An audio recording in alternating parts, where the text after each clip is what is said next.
What is an offering? Is water enough? And what do you do with your offering afterwards? So, if you've ever wondered about the answers to any of these questions, then tonight's episode is going to clear up a lot for you.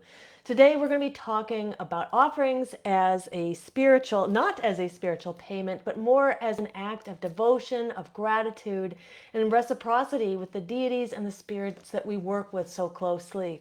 So, merry meet. I'm Aislin. This is Ask Aislin, and tonight I am here with a witch's guide to offerings. So welcome to those who are joining us live. Say hi in the chat. Let us know that you are here. As always, we'll have a Q&A at the end. You can leave questions and comments, and I'll answer all those at the end, but I'll also be watching the chat as we go. So we're going to go ahead and dive in, and also don't forget to leave a heart or a thumbs up somewhere in the feed, and that's just going to help this actually get out to more people. But let's dive in. There's a lot to talk about today. So we are going to start with a very simple question, which is what is an offering? And then from there, we'll go into what are different kinds of offerings. How do you decide what offerings to leave? What do you do with the offerings once you've left them? And also some misconceptions and just questions that people might have in regards to what to do with offerings.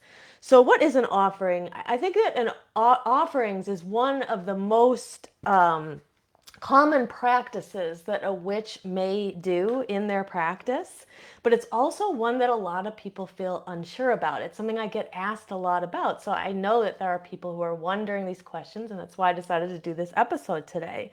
So, if we wanted to define an offering simply, it is something that is given with intention, and it may be given to a deity, but a deity is not the only type of being that an offering could be given to. We could give offerings to ancestors.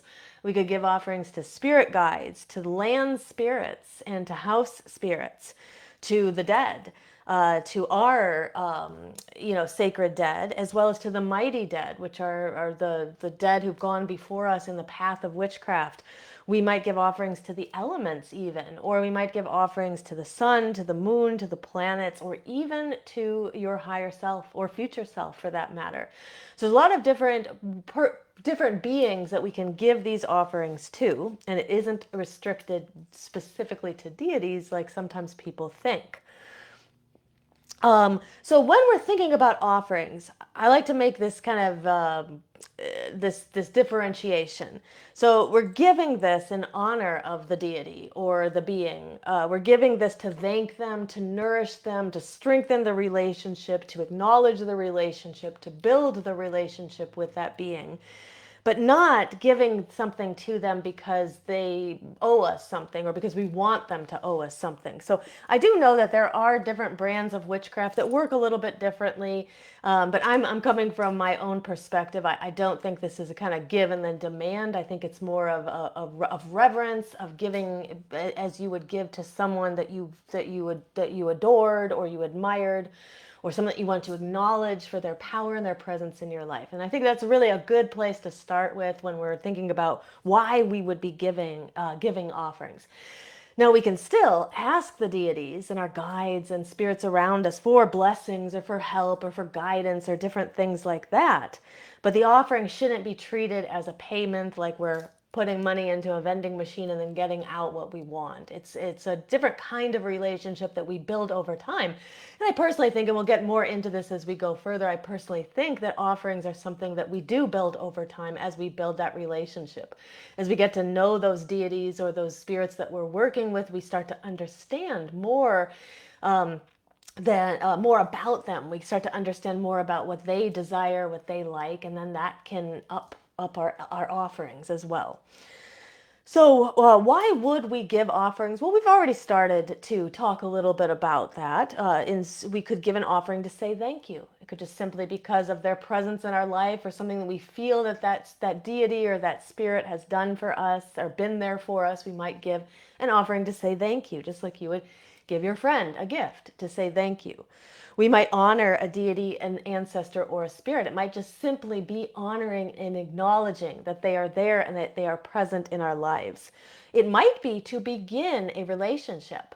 So one question that I get asked a lot from people is when they first are starting to work with a deity, or maybe they've never worked with deities before, or maybe they have worked with a deity, but now they feel like kind of that tapping on the shoulder from another one and they don't know what to do.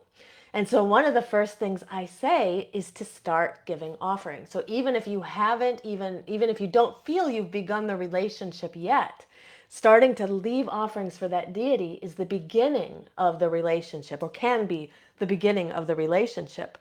We might leave offerings because we want to deepen an already existing relationship. So maybe we've started working with a deity. Maybe you've worked with that deity in a ritual or something. For example, in our Shadow Seekers membership, we work with deities of all different kinds of pantheons. And sometimes the people who come to our rituals, this is the first time ever working with that deity. But when they're in that ritual, they get this sense that that deity is someone important for them, or someone that they want to work with, or sometimes they even get that nudge in the ritual. Hey, this is like maybe someone I want to take a deeper relationship with. And so maybe they've started working with that deity, but they want to go further with it. And then that's where offerings can take us. It can take us into a greater depth within that relationship. Other reasons we might leave offerings. We want to make a ritual, a spell. We want to do something to honor a moon phase or a Sabbath. And so it's just traditional that we would leave offerings at that time. Maybe we want to ask for a blessing or guidance or support from a deity or spirit. Maybe we just simply want to maintain some kind of a relationship or reciprocity with the unseen world. Maybe it's not even deities that we're, or spirits that we're specifically working with, but we just want to leave offerings for what is there, those beings that we can't see, but maybe we can sense. Or maybe we want to bring our spiritual practice into the world, into the physical world, and leaving an offering can be a good way to do that. So as you can see, there are a lot of different ways that we can, reasons why one might be leaving offerings. Offerings also, to me, they remind us that our spiritual practice isn't only about what we wish to receive, it's also about what we want to give and the relationship that we want to engage in with those beings around us that are unseen but still felt.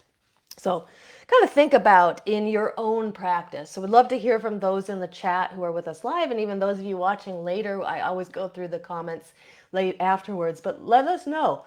Do you do offerings in your practice? And if so, how? How do you give? What kinds of offerings do you give? We're going to be getting into that in a little bit about what are the different options for offerings. Some of them will be probably surprising to you because sometimes we think of offerings as just being physical things like foods or oils or different things that we might leave, but there's a whole long list of possible offerings. But let us know.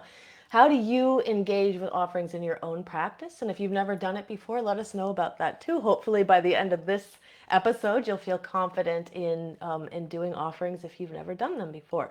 I'm just going to take a moment and go to the chat and just say hi to who is here. So Merry meet to Jenny and to Lisa, and Angie is also here. Angie says that she is not currently giving offerings, but she wants to start leaving them for nature spirits and the earth. Perfect. So we are going to be talking about, so sometimes people shy away from this because they don't necessarily have a deity, specific deity that they want to give offerings to, but you can absolutely leave offerings for the nature spirits, for the earth, for the land spirits, which for most of us are not actually spirits of our ancestors because most of us aren't living on the land of our ancestors, though some might be. Many of us aren't. And so leaving the offerings to the land spirits that you live on can also be great. So yeah, we are going to answer all those questions today. All right, and if you're with us live, definitely say hi in the chat. We'd love to see you. Okay, so what counts as an offering? Well, we can leave physical offerings. So that can be our first, we're going to first start with physical offerings because they are probably the most common and the things that people think of initially when they think of leaving offerings. So most simple offering of all is water. Water is always going to be a great offering. You can put it in a beautiful dish. This is like a little cup with some crows on it, so you can make it fancy, but you don't have to. Water is a perfect offering for almost any deity. These offerings I'm going to be going through right now too are very general offerings that are good for most spirits, most deities, and then we'll get into later in the episode about more specifics, how we would learn about more of the specific offerings specific deities or spirits might desire. Other offerings besides water, wine can always be a good offering. Milk, tea, coffee, juice. I do a lot of like juice offerings as well. Bread or grains can also be a good offering. Sometimes these offerings also will be kind of colored by the time of the year. So as we come through the wheel, and we'll be approaching Linaza after we come through Litha in a few weeks. Linaza is the grain harvest, and so it's very common to offer grains or breads during that time.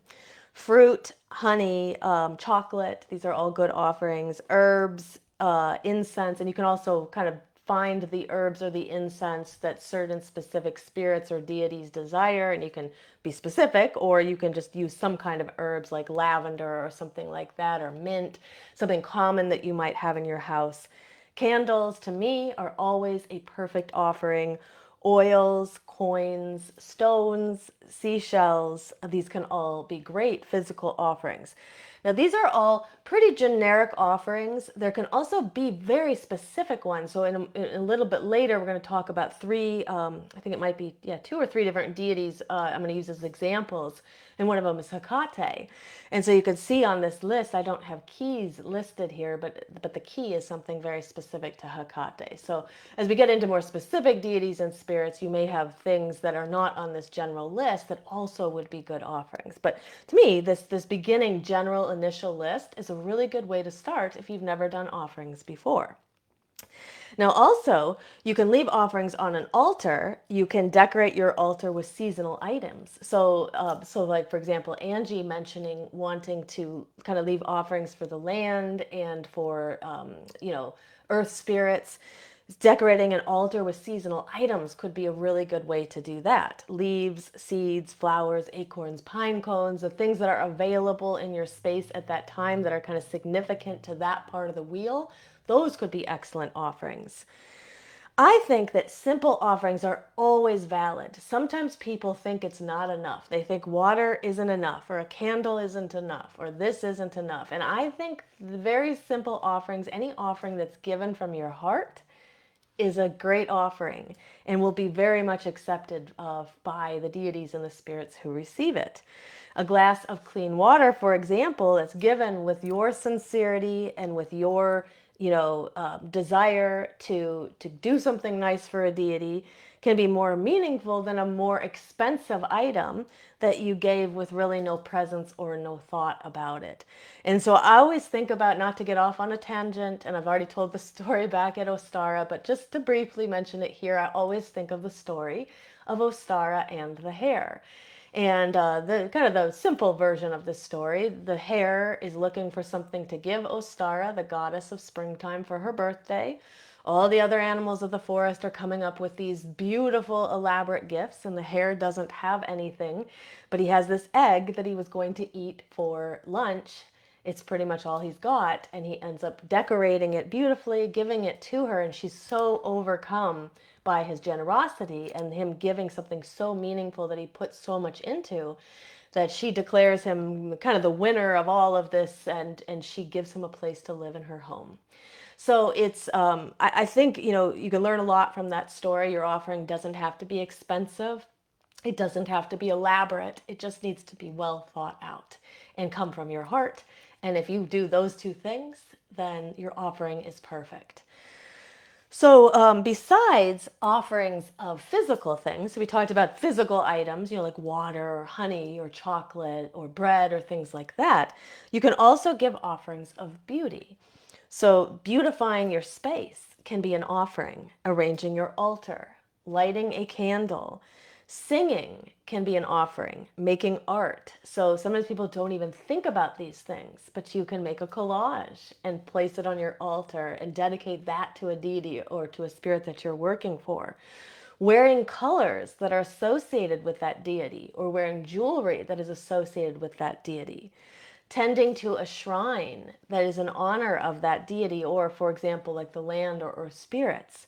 Creating something by hand and then decorating it. Decorating your space for the season, that can also be an offering. So I think that you can go much deeper, right? That you could start with candles and water and maybe some honey or chocolate or flowers or something like that. And you can always go deeper. As we get a little further into this too, we're going to be talking about how to use intuition to decide what kinds of offerings to give. And sometimes I think that's where we can go a little deeper with this. Maybe we feel called to write a poem or we feel called to sing a song. I do a lot of singing as offering. I'll talk a little bit more about that later too. There can also be offerings of time and attention. So this is just you spending time in conscious attention of that deity or that spirit or that being that you're giving the offering to. So in that respect, your meditation time can be an offering if that meditation time is given in honor of that being. Prayer, obviously, is a great way to give an offering to a deity. Journaling, journaling to the deity, journaling about things related to the deity or to that spirit. Studying the myths and stories of that deity. And that's something we're going to talk about later when it comes to how do you know what offerings would be specific to a specific deity. Studying their myths and their stories is one of the number one places where you can learn that information. Sometimes just sitting in silence, in communion with that deity or that being can be an offering. Listening and then listening for their guidance. Observing a holy day, a Sabbath, or a season that is connected to that deity. So let's say we want to work with like the earth goddess, or for example, so we might spend Earth Day, for example, would be a day like a day to celebrate an earth deity, right? So we might spend that day in reverence or connecting to that deity. Or maybe Mabon when we come to the fall equinox, which is often associated with the earth goddesses. Maybe that's a good day to honor that deity. So there's a lot of different options that we have. Sometimes the most meaningful offering is not what you place on your altar, though those are also very meaningful, but sometimes the most meaningful thing is the way that you focus your attention on developing that relationship with that deity or with that spirit. Now, besides offerings of kind of beautifying your space or giving physical items, another great type of offering is an offering of action. And I think that this is one that a lot of people forget about. You can do an action and you can dedicate that to a deity or to a spirit or to an ancestor. All your offerings do not always have to be objects. They could be something that you do. For example, volunteering in a way that is aligned with that deity's domain. So one of the things, if you're starting to work with a deity and you don't know very much about them, then you can do some research on their myths, start to understand, well, what was this, what deity, what realms does this deity kind of observe or rule over? And then those could be actions that you can then take that are aligned with the energy of that deity. So kind of coming back to the earth spirits again, or like an earth goddess like Gaia, for example, or Pachamama or Demeter. So it could be volunteering to beautify the earth, cleaning up trash, just volunteering for environmental causes. These could all be offerings to an earth deity or to land spirits. Donating to a cause in the name of that deity, that ancestor, or that spirit. And you don't have to announce that out to everybody. You can just simply donate money to a specific cause. So let's say this one that's coming to me, one that might protect women and children. Let's say that you're working with a deity that is known to be a protector of women and children. And then you donate money or time to an organization or a charity that does that very thing. And that can be an offering. Caring for the land spirits, caring for the land itself. We've already talked about that, but that can be a great act of an offering. Cleaning your home as an honoring to the earth spirits. So there's spirits that live on your land, and there are also spirits that live in your home. And so you could clear out your home. There's also, it is, as you work with deities, you'll also kind of learn about some deities like things to be cleaner than others. So for example, I've worked with Lakshmi for a long time. And one of the things that people say about Lakshmi is that she prefers a more clean space than a messy one. So an offering to Lakshmi could be beautifying your space and cleaning it up. So you kind of start to learn some of that as you go deeper with the relationships you have with some of these deities. But cleaning your space could be an offering to the earth spirits in your home or to any deity for that matter. Tending to your body as an offering to a healing deity. So let's say you're working with a deity who is known to be very healing. So Brigid is coming to my mind. Brigid is often her sacred wells are known to be very healing. And so maybe you are looking for specific healing in your life and you begin working with a healing deity like Brigid or like another. So tending to your body, starting to do good things, eating well, moving, sleeping enough, doing things like that, that can be an offering to that deity. Learning a skill that is connected to that deity. So some deities have specific skills that they were very good at. So becoming Brigid is one of our examples tonight. So she's coming to my mind, but she is known for being very good at crafting and smith working. And so maybe you pick up a craft or you pick up smith working, metalworking, and you do some of that in honor of her. Cooking a meal with devotional intention. So you can cook a meal and you can devote that time and that energy that you're putting into the meal towards that deity. Here's one that people don't think at all about, though I talk about this one a lot and do this a lot, but doing yoga and then dedicating your practice to a specific deity. A lot of people don't understand. I think what it has to do with is the Western view of yoga as being fitness. It's really, it absolutely is fitness, but it also can very much be a spiritual practice if you make it that. And so sometimes I will dedicate my practice to a specific deity and then I will do the practice. Or sometimes you can dedicate your practice to a person that you know that needs healing, or to an ancestor, or to a cause. Standing up for justice to honor a deity who is connected to protection, truth, and justice, that can also be good. There's a lot of injustice in the world. There's a lot of people with rights being taken away from them. Maybe you want to stand up for justice. You want to donate to good causes. You want to go to protests. You want to do different things like that. And that can be done in the name of a deity. So all of this, these can be things that you're already doing. And all you have to do is just bring it to that reverent mindset of I'm going to actually dedicate this to a deity, to an ancestor, to a spirit. And now it takes on even a deeper meaning. So I'm just going to go back to the chat and let us know, again, what kind of offerings do you like to give? If you've never given offerings before, let us know, if you're feeling nervous about that, if you have any worries about it. Hopefully we'll answer those during this episode. Samantha says, the word itself, offering, the word suggests that we can only present the gift and the deity must choose what they might accept. Yeah, and I do believe that there's a lot to be said about that. The word itself, offer, I give.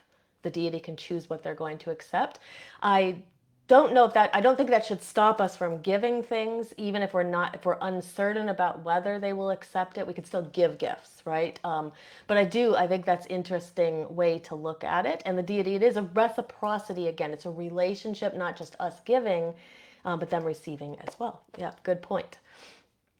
Jenny says, I leave offerings to Hecate. She said, by dancing to a song about her, leaving red wine, water, bay leaves, etc. Land spirits, she said, I will often leave nuts and bird seeds outside. Great.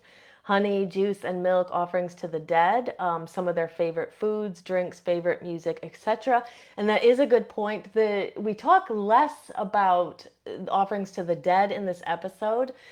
But when it comes to your sacred dead, your ancestors that you physically knew, leaving things that they loved in life, those are fantastic offerings. Sometimes those will be easier to figure out than to a deity or to or perhaps ancestors that you didn't actually know.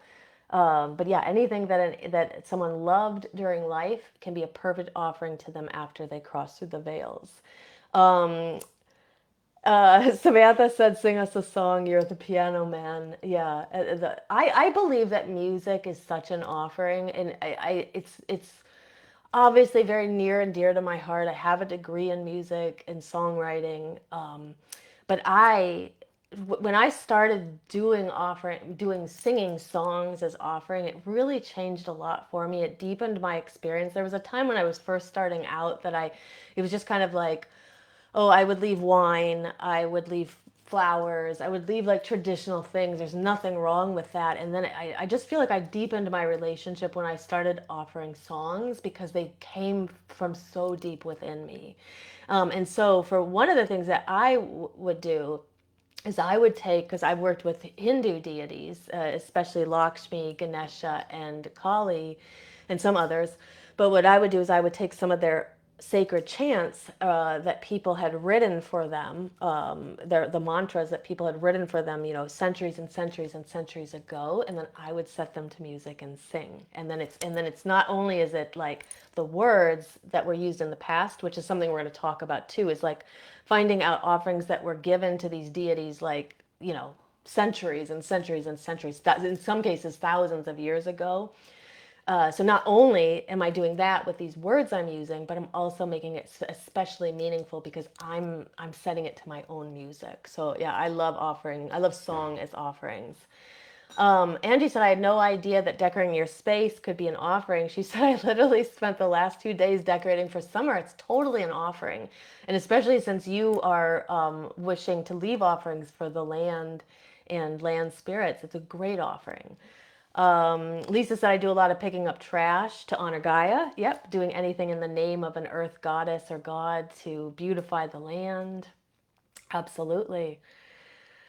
Um, Angie said, I'm not sure any spirits or deities would want to hear me sing. I think that anything that comes from the heart, I believe that, I don't know, the way I kind of think about it, think about like, well, not everybody had great parents, but think about a mother or a father or a parent who was a good parent that you saw. If it wasn't your parents, bring to mind one that was good that you saw interact.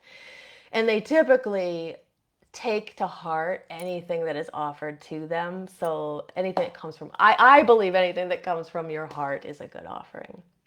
So, okay, let's get back into this.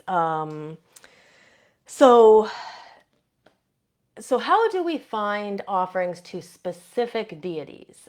So far what we've talked about is mostly generic, right? And many of these offerings could be given to anybody. But how would we choose offerings for specific deities? And then we can kind of extend onto this, like ancestors or maybe other types of those who've gone before us that maybe we didn't necessarily know. How would we pick offerings for them? So I think when it comes to deities, which is what most of this section is going to be about, the first thing is to learn what you can about them. So it's the same kind of way that if a person came to me and they said, I want to work with Chiron. That was one that many people, I did a ritual with Chiron. It was 2 years ago. It's crazy how long ago it was. And there were many people who came to that ritual, had never really worked with Chiron before ever, and then felt a relationship with him and wanted to continue that relationship after the ritual. So people are like, well, what do you do? How do I do that? So I think the first thing to do is to start to learn as much as you can about that deity. We live in an information age. This is good and bad. It used to be harder to find information. You'd have to find somebody who worked with that deity. You'd have to find books where someone was talking about that deity. You could definitely go into the myths. Now you can, type things into the computer, and AI will give you answers that may or may not be true. So just a word of caution with AI, if you're looking for answers about kind of offerings or anything we're going to talk about tonight, just be cautious. I'd always try to find out where the sources of it came from. But looking up the myths can be a good way, like going to Britannica or to Pathos. I think is one of the sites I like to use, or sites that are known to be good for like getting detailed and accurate myths. So starting to read the myths and the stories about the deities that you would like to work with, that you would like to give offerings to. Through reading the myths and the stories, you'll start to learn a lot about that deity. You're going to learn about what they like and what they don't like. You're going to learn about their relationships with other deities. You're going to learn about their symbols. Symbols can also be a jumping off point for where you could start to give offerings as well. There may be sacred animals or plants or trees that show up in the stories, and those can lead you to ideas for offerings. There also may be like traditional domains that the deity ruled over or was associated with. So, for example, like, Brigid tends the sacred well. She's a smith worker, she's a crafter, she's a healer, she's a poet. So, as you read the myths, you start to learn all these things about her. So, you start to understand the domains that she works in and that she's associated with. Those also start to open up spaces for where you could get ideas for offerings. Also important to look at kind of the cultural context. So like for me working with the Hindu deities, I found it very powerful to learn some Sanskrit so I could actually pronounce the mantras correctly and then sing them correctly, because these are words, these are sounds that these deities have heard for thousands of years. Um, Also, another thing that was kind of coming to mind with a lot of the Hindu deities, it's very traditional to offer rice or ghee, which is a special kind of butter, a clarified butter.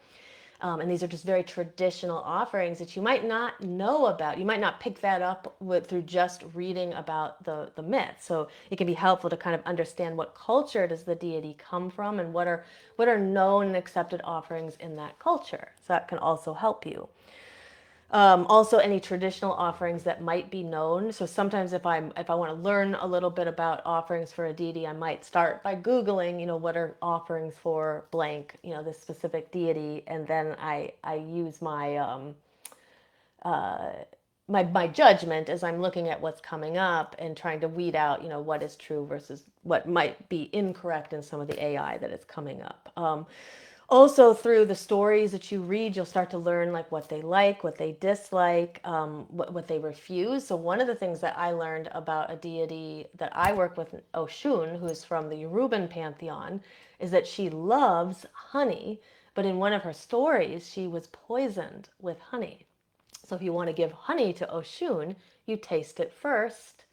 She sees that it wasn't poisoned, and then she will accept it. So there can sometimes be parts in the myths you'll kind of get that sense you would want to try the honey before you gave it to her. So maybe as you start to explore myths of some of the deities you want to work with, you'll come across stories like that as well.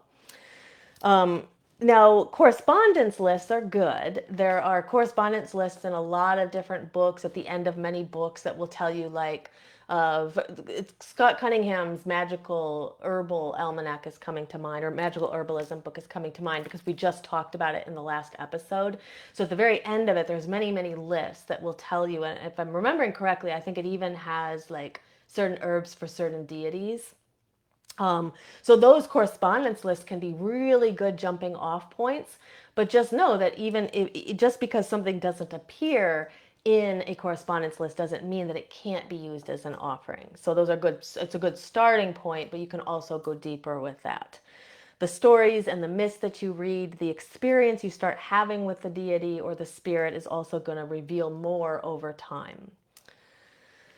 So here are some questions to ask when you are thinking about leaving offerings for deities. Now you can ask these questions in a variety of different ways. So you can ask them through research. You can also ask whatever's your preferred kind of divination method or way that you like to receive answers. You can also ask that way. But here's a couple of questions to get you started if you wanted to start exploring what offerings would work well with certain deities. So what is this deity associated with? So that would be a good question to start with. What is that deity associated with? What appears again and again in their myths? If you see a symbol showing up over and over in a myth, good chance that that would be a good offering to give. What does that deity value? You can also ask these same questions when you're thinking about like ancestors and other spirits you want to work with. What does that being value? And then that can be lead you to a place for an offering. What kind of behavior honors or dishonors them? And so that you might be able to pick some of that up through reading some of the myths. What cultural or historical considerations must I respect? So that's a kind of a good question to ask too. So sometimes there will be like, what's coming to mind for me is white sage. So white sage can be a really good offering to some spirits, especially spirits of the land, if white sage grows on the land. But white sage is one of those things where it is protected. You are not to pick it off of the land. It is considered illegal in some places, in fact, at the harshest thing, but at the very least, it's considered disrespectful to do it. So, if you wanted to give white sage as an offering, knowing that, you could then find places that have ethically sourced it, or you could grow it yourself, which is what we started doing. We got a plant of white sage from a local California nature conservancy, and we started growing it on our land. So now we actually have that. If I wanted to give those offerings, I know that I can give them without feeling that I'm doing anything unethical. So there could be like things like that considerations like that may come up in your explorations. Here would be one other question. Would an action, a donation, or devotional practice make more sense than an object? So sometimes it does, sometimes it doesn't. Sometimes both make sense. So let's talk about a few deities. We've already mentioned Brigid, so I'm going to start with her. So Brigid is connected to poetry, healing, smithcraft, fire, inspiration, and sacred wells. So you can start to get some ideas when you hear all those words, right, that she's connected to. Start to get some ideas of what your offerings to Brigid could be. You could offer her a candle. By the way, personally, I think candles can be good offerings to any deity. There are actually like prayer candles, like you could see back here. These are just plain. I just bought them at CVS. There are other prayer candles that will actually have different saints on them, but there are some that will actually have deities on them as well. So I have one that has Oshun. I have one that has Yamaya. So there's different ones that you can get. There's Ganesha ones sometimes. Not every deity can you find a candle for, but you can often find candles specific to that deity, and that can be a great offering. What I have done when I could not find a candle specific to that deity is I did some research on their symbols, and then I drew those symbols with a Sharpie on the outside of the glass of the candle. I then found some oils that were related to the deity. I dressed the candle wick and the top of the candle with those oils, and I made my own kind of deity candle. But I think candles can be a very good offering to pretty much any deity or spirit.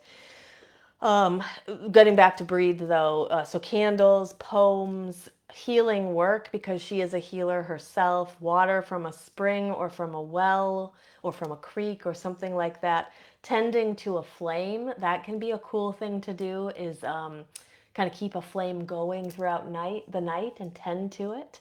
Supporting healers, because Brigid is a healer herself, supporting other healers, that can be a good offering to her. Making something with your hands, because she is a craft worker, that can also be a good offering to Brigid. So there's a lot of places we can go, right? We can give the traditional offerings, water or candy or flowers, which will be greatly accepted, but we can also give some of these other offerings. Let's talk about Aphrodite. So she is connected to love and beauty, to pleasure, desire, attraction, and the sea. So there's a lot of places we could go with offerings, right? We could give offerings of flowers, honey, perfume, seashells, beauty rituals, especially on like a Friday night. Friday is the day of Aphrodite and Freya and many of the other goddesses of love and beauty. And so we could do just something to make ourselves feel pretty or beautiful, right? Art, acts of self-love. In our Shadow Seekers upgrade group, over the next 3 months, we are doing a whole deep dive into self-love. That anybody who signed up for that is already doing devotion to the love goddesses, and like a goddess like Aphrodite, because you're focused on your self-love. creating beauty in your home or in your space. That can also be an offering to a deity like Aphrodite. And then I'm going to talk about Hecate because I know she's one that many people work with. Hecate is connected to the crossroads, to thresholds, to spirits, to the dead, protection, liminal spaces. So here are some offerings to her. Keys. She is known as the keeper of the keys. And so keys can be a great offering to her. Garlic, eggs, candles again, acts of protection, caring for the dead, helping their names be remembered, helping people at a threshold, whether that person is like crossing through the veils or just crossing into a different part of their life. That can be an offering to Hecate. Offerings also left at the crossroads, at a crossroads, which is just a place where two or more roads meet, can also be a good offering to Hecate. So you can see how we've gone from very general to more specific to extremely specific when we start talking about these specific deities. So I'm going to jump into the chat really quick, but then I'm going to talk about, well, what do we do with our intuition? Because I think your intuition also plays a role in all of this. And then we'll kind of start wrapping it up from there. So let's see here. So I don't see anything new in the comments, but let us know as we're kind of moving into this next section. You can let us know, what specific deity do you work with, and do you have like specific offerings that you give to that deity? You can help out people in the chat because they may be working with that same deity and give them ideas through telling them what you use. But also let us know, how does intuition play a role in how you decide what to give for offerings? So once you've done your research, you've read the myths, you have learned the symbols of these deities, and you've started to understand what they appreciate versus what they don't necessarily like, this is where your intuition starts to come into play. Now, I think your intuition also has to come into play when there's less known about a deity. So sometimes there's not very much known about that deity. It becomes harder to find information about them. Let's say you are working with a ancestor that you never knew in life, or maybe it's like an ancestor of the witches that you don't have a kind of physical connection to, but nevertheless you want to honor and work with them. And maybe you don't know much about this being. So this is where your intuition is really going to come into play. So you're going to notice what you feel drawn to give. And intuition is a tricky topic. It's basically our whole entire month in Shadow Seekers is devoted to intuition, because a lot of us second guess our intuition. We get these nudges and these urges and we ignore them. And so we want to, if you're going to be using your intuition for giving offerings, you have to make a deal with yourself that you're going to trust your intuition and not question it. Sometimes you may feel called to give something to a deity or to a spirit that does not appear in a correspondence list. And you may wonder to yourself, well, is this okay? Am I making this up? It doesn't mean that it's wrong if it doesn't appear in a correspondence list. It may mean that you yourself are developing a relationship that is becoming more personal and deeper with that deity or with that spirit. So one of the examples that I will give is with the fairies that live on my property. I've told this story back at Beltane. I've told it a couple of other times. We have a tree that has a natural fairy door, a little opening at the very base built into it. And so I sense the presence of the fairies. I know that they are there, and I like to give offerings to them. And one of the things that they like is sand from the beach. We live about 20 miles away from the beach. It takes us about 20-ish minutes to get to the ocean. But we do not live on the beach ourselves, but yet these fairies want beach sand. And so that is something that I bring back to them. Now, how did I know that they wanted it? Well, because it kept being this urge, this nudge, like I just got this sense they want it, and that wouldn't stop. And even when I'd be like, well, this is kind of silly or ridiculous, or I'm making it up, I would still have this urge to do it. And so I just did it. And then I would get a sense that they were happy when I brought it to them and I placed it outside of their little area. At one point, I got the sense that maybe they would want some shells as well. And so I started bringing back some shells to them too. So how would I have done this? So if I'd second guessed myself, I would have missed out on this opportunity to give something that they wanted. So I think that, first and foremost, you'll need to continue to develop your relationship with your own intuition, which is probably a lifelong process. But really think about when you're thinking about offerings, what does my intuition tell me to give? And then you can start to develop an even more personal relationship with that deity or with that spirit. Um, okay, so we're going to move into sort of the final 10 or so minutes of this. So I wanted to now go to a couple of ideas here about what should we give, what should we do with the offering once we know that what we want to give. So you spend all this time figuring out what you want to give. What do we do with it? Okay, so let's talk about that now. So how do we give an offering? Well, the first things first is you're going to choose who or what the offering is for. That's what the whole beginning of this episode has been about. So by now you've already kind of decided who you're giving the offering to, and you've probably chosen the offering as well. So now you've got to prepare it with your intention. So what is your intention? Do you want to simply give it as an offering of devotion, of gratitude, of reciprocity, of just acknowledging your relationship? Are you giving it to thank them for something that they have done for you? So you're going to kind of figure out what your intention is. Maybe you're giving an intention in the name of healing, or you're giving you're giving an offering in the name of healing, or you're giving an offering in the name of peace or love or something like that. So you're going to set that intention. Then you will place your offering wherever you would like to place it. You can place it on an altar, a shrine. You can place it on the ground. That's what I do for the fairies. They've got their little space outside, and I place the offerings on the ground or whatever your chosen space is. You can put it in an offering dish. So I love offerings. And so I have all these different kinds of offering dishes that I have gotten over the years. Like this was just a couple of dollars from a thrift store. It's just beautiful green glass. It's got like raspberries or some kind of berries that are carved or that are not carved because it's glass, but they're in the design of the glass and leaves. And so this is just a beautiful offering dish that I will often leave on an altar.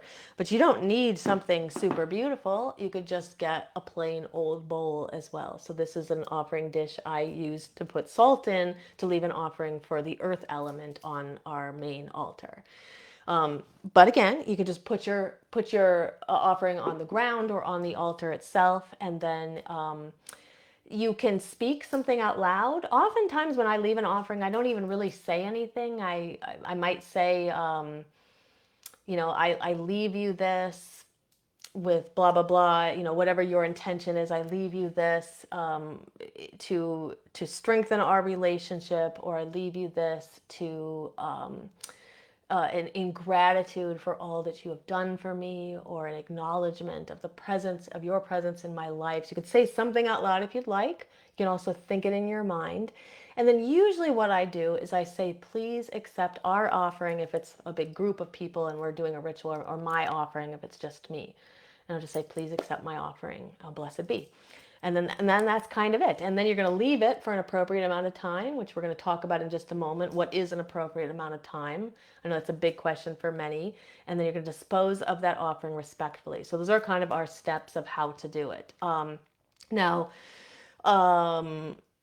let's talk about what to do with the offering afterwards, because this is a question I get asked about a lot. How do I know when it's time to take the offering down? So what could we do? Well, first of all, let's talk about what would we do with an offering afterwards. So I wanted to mention this when it comes to food and drink offerings. When you leave a glass of wine or a glass of water or a piece of food in this plane, it will look as though it was not consumed. The important thing to remember is that the deity or the spirit that you're offering it to is not in this plane. They're not in the plane that we can see right now with us here. So you will trust that they've already consumed the offering. So like, for example, in some of our rituals, like if we're doing cakes and ale, we will offer them some of the ale, we will offer them some of the cake, and then we will consume some ourselves in the physical plane. Now, what we offer to the deities is going to be sitting on that altar. It's just going to continue to sit there. So you're going to assume that they have already consumed it. And so in that case, anything that you, once the ritual is over, you can take what was there and you can compost it when that's safe to do. You can bury it if that is also safe to do. Just want to be mindful of any animals outside, that if it's something that's poisonous, for example, you don't want to be burying things outside that would be poisonous. You can pour liquid into the earth as long as that is safe. You could throw something away respectfully. Sometimes people are afraid to throw it in the trash, but just remember, keep in mind that the item has already been consumed on the spirit plane. You can also, one of the things that I love to do is I like to leave it outside for the land spirits, for the spirits of my land. So as long as you know it's something that isn't going to harm the environment or any other beings outside, you could also just leave it out for the land. So that's oftentimes what I will do with like a piece of cake or something, a cookie or something that was left in it was given to a deity during a ritual. I'll put it outside for the land spirits. Some of the things you want to be mindful about not leaving outside is alcohol, though like plenty of people will pour a libation at the base of the tree. I think a small amount is not going to hurt anything, and it's a very traditional offering to do, especially in like Celtic traditions. But in general, large amounts of alcohol, you don't want to be dumping that out. Foods that are heavy in salt can be harmful to the earth. So you want to be careful with that. Again, essentially anything that would be harmful if an animal ate it, just be mindful of that. You do not need to leave the food on your altar until it rots. To me, when the offering feels complete, you're just going to thank the ancestor, the spirit, and they can just dispose of it respectfully. So I hope that that clears up some of the questions people have, because people are like, how long do I have to leave it there? To me, you do the ritual, you close the ritual down, you can leave it there for a little bit of time, and then it's safe. To me, honestly, as soon as the ritual is over, it is safe to take the offering away if you would like. If you want to leave it a little bit longer, that's fine too. You don't need to leave it days and days and days until ants show up and it's rotting or anything like that for it to be complete. As far as other types of offerings, candles or incense, they're pretty much, the act is of the offering is over when the candle has burned out. I like to use candles as offerings over long periods of time. You can also do a candle as an offering, just burn it all the way down and then it's over. But I like to do ones where I'll offer a candle to a deity for the entire month, and I light it a little bit every day. But once the candle has been burned down all the way, or the incense has been burned down all the way, then you could consider that offering to be complete. When it comes to herbs and flowers, for the most part, you can compost them, you could dry them, you could bury them, you could return them back to the earth.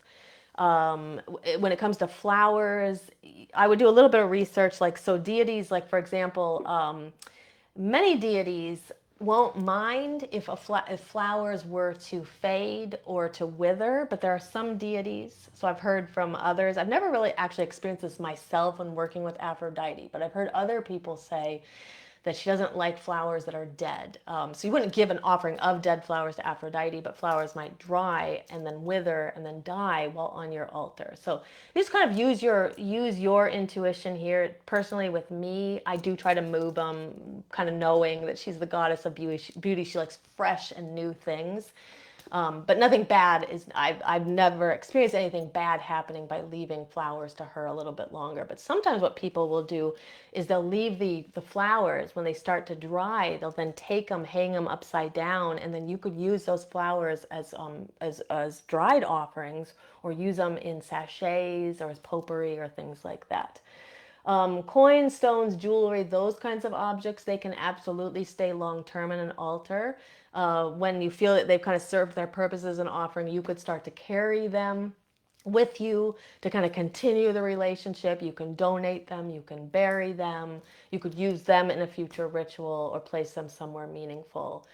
What to do with like written petitions or written offerings? You could burn them, bury them, keep them on your altar. There's not really a right or wrong way to dispose of those. You're going to consider, once you've written it or you've read it, you can consider the offering to already have been given, and what you do afterwards is probably not all that important. I think keep in mind that throwing something away is not automatically disrespectful. Sometimes people think that is true. I personally prefer to leave my offerings that are used outside on my land, but sometimes it makes more sense to just throw them away. The important part is just to remember the spirit, the deity has already consumed the offering. They've already taken it on the spirit plane. What's left here is the residuals of what's left in the physical plane. So it's less important what we do with it. So let's just kind of end here. I just want to clear up hopefully this episode has cleared up a lot of questions you have, but just in case there are any lingering confusions or misconceptions that people have, I just want to clear a few of those up as we end. Remember, offerings do not have to be expensive. They just simply do not have to be expensive. Simple offerings are just as valid. To me, it's like working with what you already have in your house. That is great.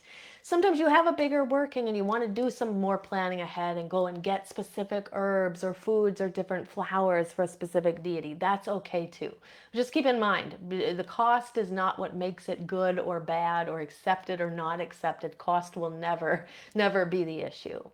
Offerings don't have to be food. So sometimes people think they always have to be food. They just don't, they simply do not have to be food. Offerings do not have to be left there forever. You can remove them respectfully as soon as the ritual is done. Remember, offerings are not spiritual payment. It's not like a tit for tat. You can absolutely give offerings. It's part of a relationship with that deity. It's part of gratitude, of thanking them for their presence or things they've done for you. But it's best to not think of them as a payment. You do not need to wait until you know exactly what to give in order to give it. You can simply start by giving a bowl of water, lighting a candle, just saying a little line to them. That is more than enough to begin. And then as you start to develop your relationship, you can go further with it. And then keep in mind too, deities do not all want the same thing. Spirits, whoever your ancestors, whoever giving the offering to, they do not all want the same thing. This is why, water is always a good offering. Certain kind of go-to offerings like flowers or water, wine, honey, those things are kind of go-tos. But do spend some time, especially if you want to really deepen your relationship with a deity or whoever you're giving the offering to. Really spend some time thinking about what are the myths or symbols, cultural or traditional offerings to this being. Those parts of the relationship that you're developing with them really do matter.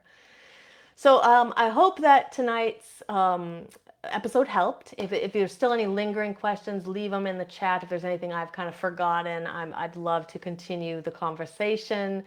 But for now, we're going to move on. I'm going to start. I'll actually go back into the chat, see if there's any more questions for me. And then I do have a question that was left for me that I'm going to answer now as well. So let me go back here. So Lisa said, my intuition is very strong. She said, I tend to just go with the first thing presented. A lot of people will tell you, unless you're somebody who has is always second guessing, that's a very good kind of way to look at intuition. If it's the first thing that's presented is oftentimes the right one, and you just kind of go with it, and that can help to sort of dismantle some of the confusion around intuition for sure. Lisa said, I never questioned my intuition. She said, years of listening and trusting has proven that I can trust it. Great. And we all hope to get to that place, right? But it all starts with really listening to it like Lisa is and trusting it over years of practice. And sometimes when people are struggling with intuition, it's because, they kind of want to be assured 100% that something is true or correct, and it doesn't always work that way. But that sense of trust that we develop with it over time is what leads to our better intuition. Lisa says she is painting things right now to create a fairy home in her yard, and she says she's so excited. That's awesome. You'll have to share pictures with us when it's done. We would love to see it. Okay, so Angie said now she wants some offering dishes. Yeah, I'm telling you, this was $1 at like I can't remember which thrift store, but just start going to thrift stores and go back into the housewares, and you'll start to find some really cool like looking things. And you can get different offering dishes. I probably got like 10 or 12 in the coven closet over there. Um, Lisa said, thank you for covering dispose of things. Yeah, people are often unsure. Yeah, and again, you can use your intuition with that as well when it comes to disposing them. Taliesin said he was about to burn one of his. Yeah, and so you can absolutely burn any offerings, petitions, anything like that. Samantha said you can offer your ears and listen in the event the deity may have something to say when you start listening. Absolutely. I just noticed your Yankee accent. What's interesting is that my original accent is from Indiana. It's actually more like a Chicago accent, or like, and I have relatives from the Upper Peninsula, Michigan. But all those years in Boston has definitely it's definitely added to my accent. But yes, actually, to go back to what Samantha was saying, though, absolutely, listening is an offering as well.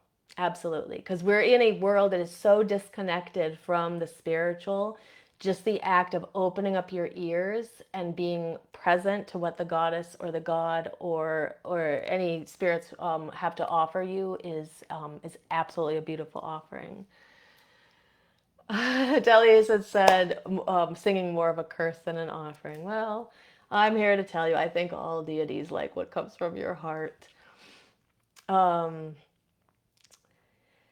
and yeah, and Samantha said if an offering is meaningful to you, it is worthy to your deity. Absolutely. I totally believe that 100%. And there are, I think that as you start to expand your relationship with the deities, you'll just learn more and more about what they enjoy, and you'll just really expand your own awareness about what offerings are. So some of you may have started this episode with just not having any idea what to do, and now you have some ideas. And those of you who've been doing this for a while, hopefully you also learned something new or it gave you a little food for thought, right? So you can keep questions coming here. I'm happy to answer any questions. It doesn't have to be about offerings, anything related to witchcraft, shadow work or energy work. But I do have a question that Nancy left for me, and she's been interested in doing some ancestor work, and I had mentioned that on one of a comment she had made earlier this week. She said, "Is ancestor work done the same way as shadow work is done, or are they worked differently?" So just wanted to share a few thoughts on this. So I think that by what she's talking about with ancestor work is more like ancestral shadow work. So just to give a slight bit of context, she shared in our group about some pictures that she was looking at when she was younger, noticing that people didn't look very happy. And she wanted to heal some of, she's kind of wondering, well, how do I heal my own shadow self, or how do I heal my inner child when, this is what I kind of am noticing about my upbringing. And I had mentioned some ancestor work. So I think that, when we see patterns in our ancestry, so for example, what she saw with these pictures, it can be important to look at, like, what does that mean? How does it affect us? So our own shadow work is about how does it affect us today, and how can we go back, how can we kind of dismantle where it came from so we can liberate ourselves from the things that are just done without thinking. So for example, like never smiling, right, becomes a habit when nobody smiled around you in pictures, right? But dismantling, where does that come from? What are the messages that your family or your ancestry was taught about happiness, about, you know, being embodied in this world? And so what I had mentioned to her with the ancestral work is when we start to do ancestral shadow work, not only do we start to dismantle what it means for us, how it's affecting us, and and how we can liberate ourselves from things that are otherwise kind of unconscious acts as we move forward into our adult years. We also have the potential to heal our ancestry as well. So I believe with ancestral shadow work, any work that we begin doing here, so anything that, for example, Nancy begins to do around that, like what was leading to people to not smile and to not be happy, when she was growing up. Any work that she does in her own shadow work has the potential to begin to heal the ancestry behind her as well. And that can also heal the ancestry going forward, regardless of whether a person has physical children in this life. It's just if you start to like heal stuff in you, you heal the ancestral line behind you and the one in front of you, because you become an example of somebody who's kind of broken that, what's the word I'm looking for? Um, I guess just sort of that pattern that was playing out in your ancestry. So her question is, how do you do it? So I think the best place is to start with you, start to think about how it affects you now, and then start to investigate and kind of think about some of your ancestors in the past. Maybe looking at some of those pictures, or thinking about some of your ancestors and think about like what kind of a life did they have? What kind of messages did they did they internalize? What made them unhappy? What made them not smile? And start to like dismantle some of that. And then you can start to you can even do a healing ritual where you help your ancestral line kind of release that energy. So a very, very simple one to do is just to kind of get into a meditative state, kind of decide like I'm going to release the unhappiness maybe from my childhood and my ancestry. And then you can just imagine white light kind of going backwards through your ancestral line and kind of clearing out darkness that surrounds them as well. You can do ancestral work at any time of the year. It's most aligned to the second half of the wheel, which is basically from summer solstice to winter solstice, or even into the winter. But you can do it any time of the year. So I hope that helps. Like I said, it's kind of similar to your shadow work, but it's a little different because you're also working with other people's stuff as well as your own. So hopefully that helps. So I'm going to go back to the chat now here, and people in the Angie said we could start a choir for those who can't sing. Sure, and you may learn that you actually can sing better than you thought. You just need a little confidence, maybe. Okay, so I'm going to wrap it up, but if I missed any questions in the chat, I will definitely go through when the feed is over, and I will, or the live stream is over, and I will answer any of those. I do want to let you know that coming up next week on, I guess that would be June 16th, we're going to have an episode, The Witch's Guide to Litha and Summer Solstice. Summer solstice is taking place from the 20th to the 21st, but we're going to do our episode a few days early rather than a few days afterwards. So you have some ideas for how to celebrate Litha and summer solstice. So that is what we have to look forward to next week.